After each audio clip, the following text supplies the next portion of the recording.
Hello everyone. बच्चों आज हम chapter number 3B that is elasticity of demand का एक्सरसाइज देखने वाले हैं। Text book page number 34। So let's get started. देखिए let's read question number 1। Complete the following statements. First, price elasticity of demand on a linear demand curve at x axis is dash. Okay, अब बच्चों price elasticity on a linear demand curve. Linear demand curve कैसे होता है याद करिए।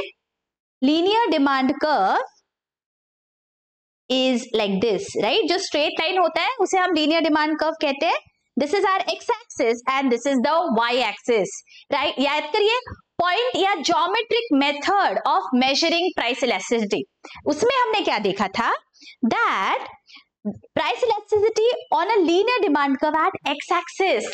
Okay, so point elasticity of demand जो है वो क्या कहता है, point या geometric method. How are you going to measure elasticity of demand at a particular point? जो lower segment है उसे आपको upper segment से divide करना है for finding out point elasticity of demand. Okay, at this point, what is the lower segment? Lower segment तो कुछ भी नहीं है, राइट। तो आपको जीरो को डिवाइड करना है इस पर्टिकुलर अपर सेगमेंट से। Now when you divide zero by something your answer is always going to be what? Your answer is going to be zero. हमने ये पॉइंट या ज्योमेट्रिक मेथड वाला जो लेक्चर था उसमें डिटेल में देखा है बच्चों। ओके, तो इसलिए यहां हमारा आंसर आएगा जीरो। चलो आगे, price elasticity of demand on a linear demand curve at y axis. Okay, तो सेम है लेकिन अगर वाई एक्सिस पे है तो आपका आंसर क्या आएगा। अभी वाई एक्सिस पे बच्चों लोअर अपन अपर करना है हमें। वाई एक्सिस पे what is the lower segment?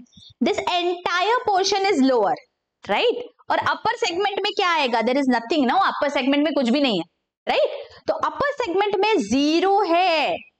Now anything divided by zero is always infinity, तो इसीलिए यहां पे हमारा आंसर आएगा इंफिनिटी। ओके बच्चों, मैं इस तरह आपको एक्सप्लेन कर रही हूं, आपको रट्टा नहीं मारना है, बिकॉज रट्टा मारेंगे तो गलती होने की गुंजाइश होती है।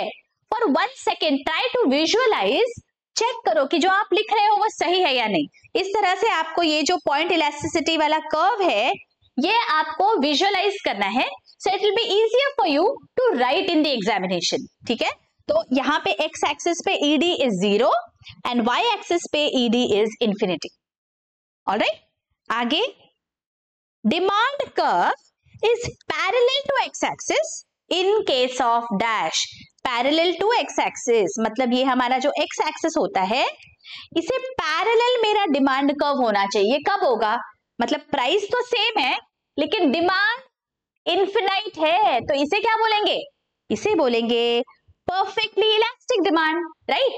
Next, when percentage change in quantity demanded is more than percentage change in price, demand curve is dash.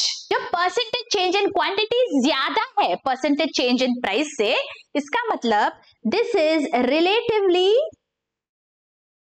elastic demand, correct. और रिलेटिवली इलास्टिक डिमांड का कर्व किस तरह होगा फटाफट मैं आपको एक बार दिखा देती हूं कैसे रहेगा इसका डिमांड कर्व। देखिए, this is the price and this is the original quantity. ठीक है, अब क्या हुआ है यहाँ पे, प्राइस हमारी चेंज हुई है। फॉर एग्जाम्पल प्राइस मेरी P1 हो गई है लेकिन जो क्वांटिटी है वो ज्यादा हो गई है। C, percentage change in price and percentage change in quantity. यहाँ पे क्या दिया है, क्वांटिटी में जो चेंज है दैट इज मोर। देखिए यहाँ पे Q से Q1, P से P1, क्वांटिटी का चेंज ज्यादा है as compare to the change in price, right. तो मेरा जो डिमांड कर्व है वो कैसा जा रहा है? डिमांड कर्व इज फ्लैट, सो मेरा आंसर यहाँ पे आएगा फ्लैटर, राइट। कितना टाइम लगा इसको मुझे एक विजुअलाइज करने के लिए?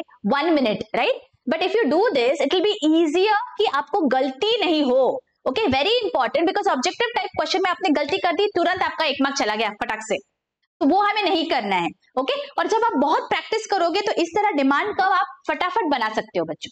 ठीक है, just for you to understand that अच्छा मैं जो लिख रहा हूं या लिख रही हूँ वो गलत तो नहीं है, तो एक बार इस तरह से आपने विजुअलाइज कर लिया, रफ में आपने बना लिया, so you will get that confidence, ठीक है। तो रिलेटिवली इलास्टिक डिमांड में जो डिमांड कर्व है दैट इज फ्लैटर, ओके। अगर आपको लिखना नहीं है तो एक बार विजुअलाइज कर लीजिए आंख बंद करके, okay, that is also okay, but ensure that जो आप लिख रहे हो वो सही है, ओके, बिकॉज बहुत बार कॉन्सेप्ट पता होता है बट हड़बड़ी में हम गलती कर देते हैं, ठीक है, तो वो हमें अवॉइड करना है। ऑलराइट, चलो let's move to the next question, next page. ED is zero, मतलब जीरो का क्या मतलब होता है? इनइलास्टिक। इनइलास्टिक डिमांड कब होगी, कौन सी चीजों की होगी? मतलब प्राइस चाहे बढ़ जाए कम हो जाए, जो क्वांटिटी डिमांडेड है उसमें कोई फर्क नहीं आएगा। ये कब होगा? हमारी जब नेसेसिटीज होंगे, राइट, मतलब चाहे आप प्राइस बढ़ा भी दो बिकॉज मुझे जरूरत है, मुझे वो चीज खरीदनी ही पड़ेगी, तो नेसेसिटीज के लिए ED is equal to zero, right. ये बहुत डिटेल में हमने इस चैप्टर में देखा हुआ है बच्चों। अगर किसी ने लेक्चर्स नहीं देखे हैं, मैं लिंक दे रही हूँ, पूरा प्लेलिस्ट बना हुआ है chapter wise on the home page of the channel, accountancy as well as economics का। So please go and ensure that आपके सारे कॉन्सेप्ट्स क्लियर हो जाए। चैप्टर वाइज आप हर लेक्चर देख सकते हो, whichever chapter you have a doubt in, go in that playlist, all the lectures of that chapter are there, okay, very very easy for you to find. Home page पे जाइए, आपको सब मिल जाएगा। Alright, चलो आगे। Give economic terms. First one, degree of responsiveness of quantity demanded to change in income only, मतलब quantity demanded का जो चेंज है बिकॉज ऑफ इनकम अगर होता है तो हम इसे क्या बोलते हैं? इसे हम बोलते हैं income elasticity of demand, right. Next, degree of responsiveness of a change in quantity demanded of one commodity due to change in price of another। Quantity change हो गई एक कमोडिटी की, लेकिन प्राइस तो दूसरी कमोडिटी की चेंज हुई थी, तो इसे हम बोलेंगे cross elasticity of demand, right. आगे, degree of responsiveness of a change in quantity demanded of a good to a change in its price. Price की वजह से जब क्वांटिटी पे असर होता है तो हम इसे बोलेंगे प्राइस इलास्टिसिटी ऑफ डिमांड। आगे, elasticity resulting from infinite change in quantity demanded. Quantity demanded infinite है तो क्या बोलेंगे हम ऐसी इलास्टिसिटी को? Perfect elasticity, right. यहां पे लिख लेते हैं perfect elasticity. Next, elasticity resulting from a proportionate change in quantity demanded due to a proportionate change in price, मतलब जितना प्राइस में चेंज हुआ है उतना ही क्वांटिटी में भी चेंज हुआ है, तो हम इसे क्या बोलते हैं? याद करिए, this is unitary elastic demand, right. चलो आगे, कंप्लीट द कोरिलेशन। कोरिलेशन मतलब आपको यहाँ पे दो टर्म्स दिए गए हैं। पहले देखिए, परफेक्टली इलास्टिक जो डिमांड है उसे हम किस तरह लिखते हैं? ED is equal to infinite, इस तरह, ओके। तो आपको थर्ड चीज ब्लैंक दी गई है और उसका कोरिलेशन आपको फोर्थ जो दिया है उससे करना है। तो ED is equal to zero किस चीज के लिए होता है?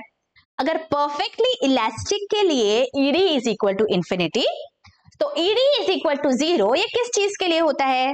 तो ये होता है परफेक्टली इन इलास्टिक डिमांड के लिए। तो यहां पे आप लिख लेंगे perfectly inelastic demand, okay, इस तरह पूरा लिखना है आपको, गेटिंग इट। और एग्जाम में कैसे लिखोगे बच्चों? यही पूरा लिखना है, कॉपी करना है, और परफेक्टली इनइलास्टिक डिमांड उसके नीचे आपको इस तरह से एक लाइन बना देनी है।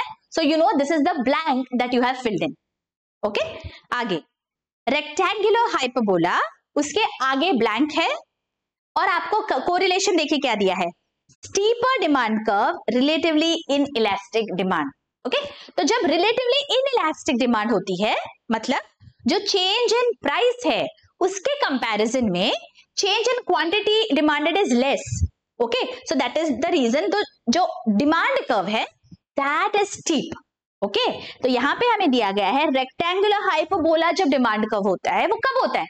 रेक्टेंगुलर हाइपरबोला डिमांड कर्व होता है जब हमारा यूनिटरी इलास्टिक डिमांड है, ओके। याद करिए, याद नहीं आ रहा है तो लेक्चर के मैंने डिटेल्स दिए हुए हैं, you can go and check it out, okay. Unitary elastic demand जब होता है तो रेक्टेंगुलर हाइपरबोला होता है हमारा डिमांड कर्व, ओके। आगे, straight line demand curve is linear demand curve, मतलब जो स्ट्रेट लाइन डिमांड कर्व है उसे हम लीनियर डिमांड कर्व भी कहते हैं। तो नॉन लीनियर डिमांड कर्व किसे कहते हैं?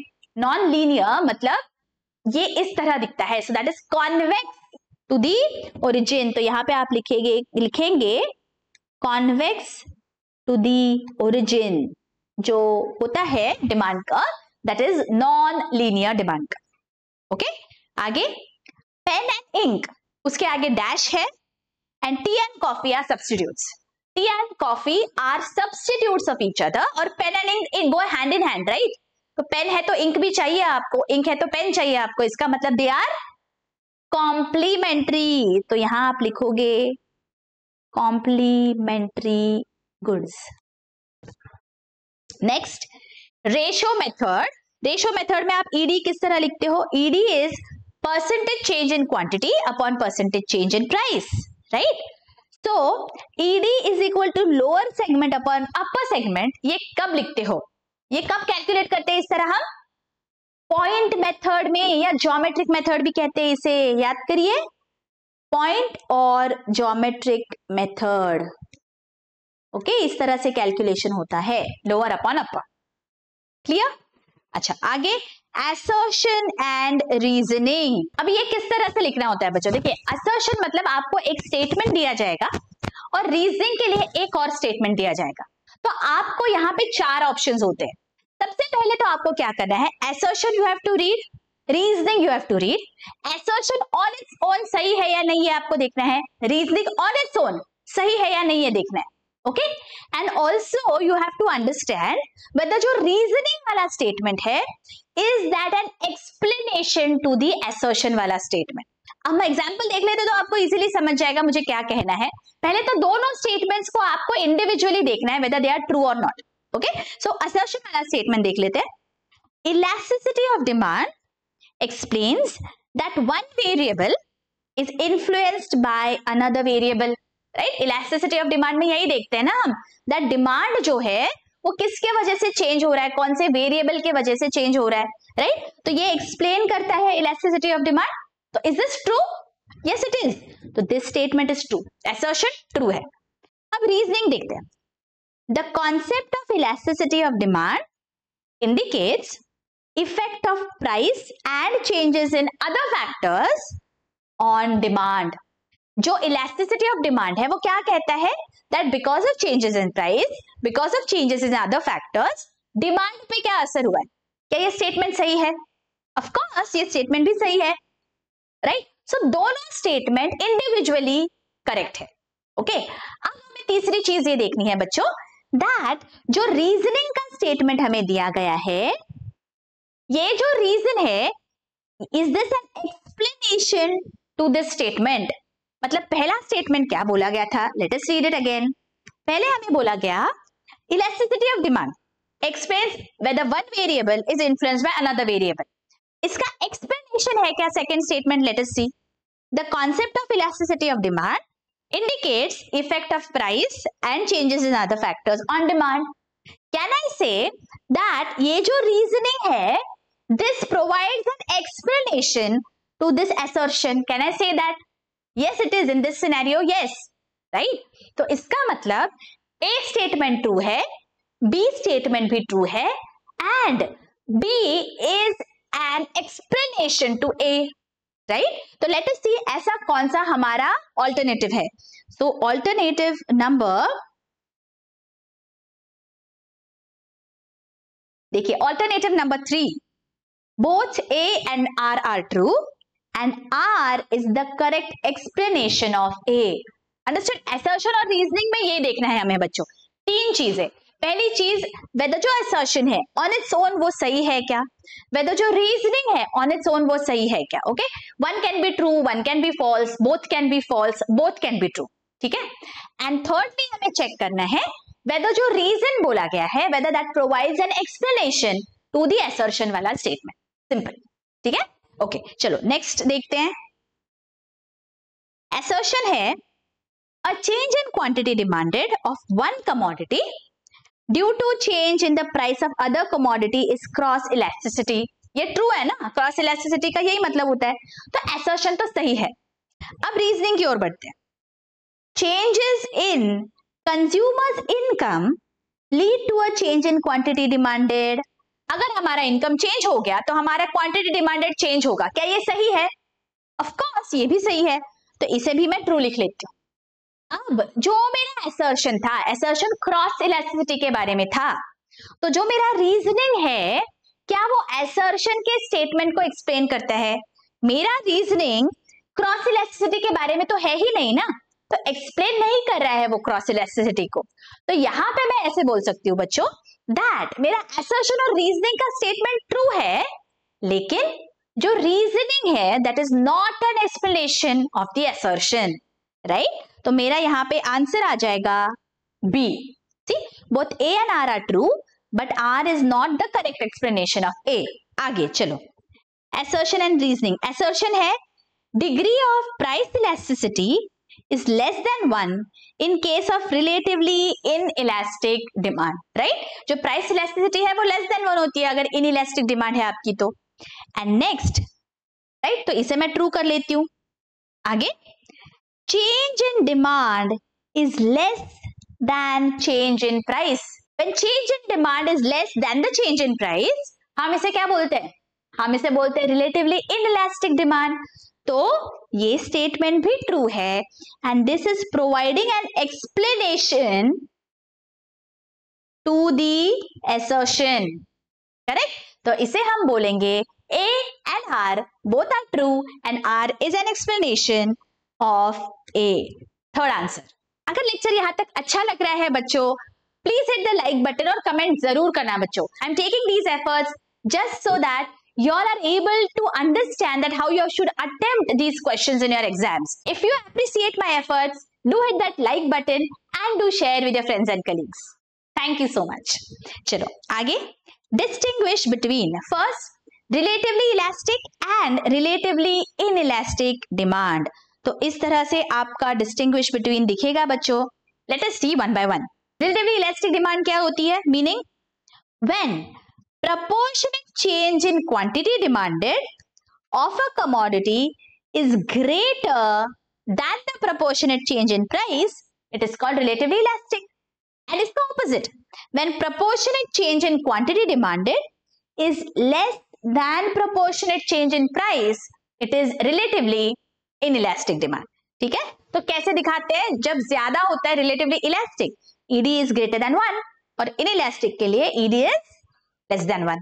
ठीक है? नेक्स्ट पॉइंट, डिमांड कर्व का स्लोप कैसे होता है? The slope of the demand curve is flatter जब रिलेटिवली इलास्टिक डिमांड है, और रिलेटिवली इनइलास्टिक के लिए slope of the demand curve is steeper. ठीक है? Next, generally luxury goods have relatively elastic demand and जो नेसेसिटीज होते हैं उनके लिए जनरली जो डिमांड है वो इनइलास्टिक होती है। ये डिटेल में हमने एक्सप्लेनेशन जब देखा था वो बहुत डिटेल में सब कवर किया है बच्चों। ओके, अगर आपने वो वाले लेक्चर्स नहीं देखे मैं लिंक दे रही हूँ डिस्क्रिप्शन में। ऑलराइट, डिस्टिंग्विश बिटवीन में ये सारे आपके पॉइंटर्स है सो दैट क्विकली आप इस तरह से लिख पाओ। एंड लास्टली आपको ये डिमांड कर्व भी बनाने हैं बच्चों। लेट अस क्विकली सी दोस डिमांड कर्व्स। देखिए, ओरिजिनल पी एंड क्यू है price and quantity and D is the intersection point. जब मेरी प्राइस नीचे आ गई, P1 हो गई, मेरी क्वांटिटी डिमांडेड ज्यादा बढ़ गई है, Q1 हो गई है, तो यहां पे demand is much more than the change in price, जिसके वजह से मेरा जो डिमांड कर्व है वो फ्लैट है। Okay, so this is relatively elastic demand. Inelastic में क्या हो गया? जो डिमांड में चेंज है Q से Q1, this is quite less than the change in the price. Price P से P1 हो गई। ओके, इसके वजह से मेरा जो डिमांड कर्व है वो स्टीप है। Okay, so this is how you are going to write this distinguish between relatively elastic and inelastic demand. ठीक है? Next क्या है देखिए, next is perfectly elastic and perfectly inelastic demand. इस तरह से आपको लिखना है। प्लीज एंश्योर दैट जब भी आप डिस्टिंग्विश बिटवीन लिखो बच्चों, प्रॉपर आपको रूलर लेना है, स्केल, पेन और पेंसिल लेके आपको इस तरह से प्रॉपरली सब लिखना है कॉलम्स को। Okay, and then you are going to write down. Okay, presentation has to be very neat and tidy. All right, so perfectly elastic demand किसे कहते हैं? सबसे पहले तो मीनिंग लिखेंगे। हाँ, so when slight or zero change in price brings about infinite change in the quantity demanded, it is known as perfectly elastic demand. और perfectly inelastic मतलब when change in price has no effect on the quantity demanded, it is known as perfectly inelastic demand. Alright? तो किस तरह से हम इसे दिखाते हैं, देखिए, जब perfectly elastic होता है वो हम infinity से दिखाते हैं और perfectly inelastic होता है ED is 0. ओके, आगे डिमांड कर्व कैसे होता है, देखिए यहां पे हमने देखा है डिमांड कर्व है parallel to the x axis, और इनइलास्टिक जब होता है तो demand curve is parallel to the y axis. And fourth, it is only a theoretical possibility, hence there is no practical example. इस तरह परफेक्टली इलास्टिक डिमांड किसी भी चीज की नहीं होती है, और परफेक्टली इनइलास्टिक डिमांड होती है सॉल्ट, वाटर, मेडिसिन, ये जो चीजें हैं, नेसेसिटीज है, उनकी परफेक्टली इनइलास्टिक डिमांड होती है. Answer the following questions. Explain factors influencing elasticity of demand. ये हमने डिटेल में एक लेक्चर कवर किया. आई am giving the link in the description and the I button. Explain total outlay method of measuring elasticity of demand. ये भी हमने देखा है. आउटले मेथड क्या बोलता है, टोटल एक्सपेंडिचर कितना है before and after change in price, right. तो ये डिटेल में हमने देखा हुआ है. Explain importance of elasticity of demand. Elasticity of demand किस तरह प्रोड्यूसर्स को, गवर्नमेंट को, टैक्सेशन के लिए, सारी चीजों के लिए इंपॉर्टेंट है, ये भी एक लेक्चर में हमने कवर किया है बच्चों. I am giving the links in the I button. Do go and check those lectures out for these answer in detail. Okay, let's move to the next page. देखिए नेक्स्ट पेज पे है question number 7. Observe the following figure and answer the questions. Identify and define the degrees of elasticity of demand from the following demand curve. Okay, हमें demand curves दिए गए हैं. We have to answer कि ये कौन से elasticity of demand है. Okay, so जब इस तरह से आपका demand curve is parallel to your y axis, इसका मतलब क्या हुआ, क्वांटिटी डिमांडेड में कोई चेंज नहीं है. This Q is constant. अगर कोई भी चेंज नहीं है तो हम इसे बोलेंगे perfectly inelastic demand, right. Next देखिए, प्राइस इज सेम लेकिन क्वांटिटी डिमांडेड तो बहुत ज्यादा चेंज हो गई. इसका मतलब ये है परफेक्टली इलास्टिक डिमांड. नेक्स्ट, यहां पे change in price and change in quantity is same, मतलब this is unitary elastic demand. And last, जो चेंज इन प्राइस है उसके कंपैरिजन में चेंज इन क्वांटिटी बहुत ज्यादा है. इसका मतलब this is relatively elastic demand, right, because quantity demanded का जो प्रपोर्शन है वो ज्यादा है as compare to the proportionate change in price, right. बच्चों ये डिटेल में सारा जो हमारे लेक्चर्स है उसमें सब मैंने कवर किया हुआ है. अगर कोई भी डाउट है you can refer to that lecture. Okay, in the following diagram, AE is the linear demand curve of a commodity. On the basis of the given diagram, state whether the following statements are true or false and give reasons also. Okay, यहाँ पे एक slide change है बच्चों. देखिए ये जो A B आपको इस तरह से लिखना है. This is C and this is D. A B C D E इस तरह आपके पॉइंट्स आएंगे, ठीक है. Now first is demand at point C. C is the central point. Is relatively elastic demand, right? तो ये पॉइंट या geometric method याद करिए. What was our formula, lower segment upon upper segment. अब जो सी पॉइंट है वहां पे वो तो सेंट्रल पॉइंट है, so it will be CE upon AC, right. Both are equal, तो यहां सी पे elasticity is 1, right. It is not relatively elastic, it is unitary elastic. So this statement is false. Okay, आगे demand at point B is unitary elastic. अभी B क्या है यहाँ पे, अभी हमने देखा था C का unitary elastic है. B का क्या होगा, BX upon AB. BX ज्यादा है, right? ये जो है सेगमेंट ये बड़ा है, so this will be relatively elastic demand. So this statement is false because at point B it is relatively elastic demand. Demand at point D is perfectly inelastic. अभी D पे क्या हो रहा है देखिए, D का हमारा आंसर आएगा DE upon AD. Right. AD जो है वो ज्यादा है, ओके तो ये जो है this is relatively inelastic demand, so ये अगेन फॉल्स आ जाएगा because this is relatively inelastic, not perfectly inelastic. Relatively inelastic है मतलब जो चेंज इन क्वांटिटी है that is less than the change in price, alright. And next statement is demand at point A is perfectly elastic. अभी A वाला जो point है यहां पे हम किस तरह मेजर करेंगे, ए का हमारा मेजरमेंट होगा लोअर सेगमेंट, पूरा के पूरा लोअर सेगमेंट है दिस, तो ए ई अपॉन 0, अपर सेगमेंट में कुछ भी नहीं है, and anything divided by 0 is infinity, तो this becomes perfectly elastic demand, perfect elasticity है, so this is true. Getting it? यहां पे बच्चों हमारा एक्सरसाइज 3B कंप्लीट हो गया है। I hope you have gone through the previous chapters and their exercises as well. अगर अभी तक आपने नहीं देखा, डिस्क्रिप्शन में as well as pinned comments में बच्चों आपके सारे लिंक्स मिल जाएंगे अकाउंटेंसी एंड इकोनॉमिक्स के। If you visit the home page of the channel बच्चों आपको चैप्टर वाइज सारे लेक्चर्स मिल जाएंगे। If you have any doubt in a particular chapter do go and check those lectures out. मिलती हूँ आपको next lectures में, till then take care, bye bye.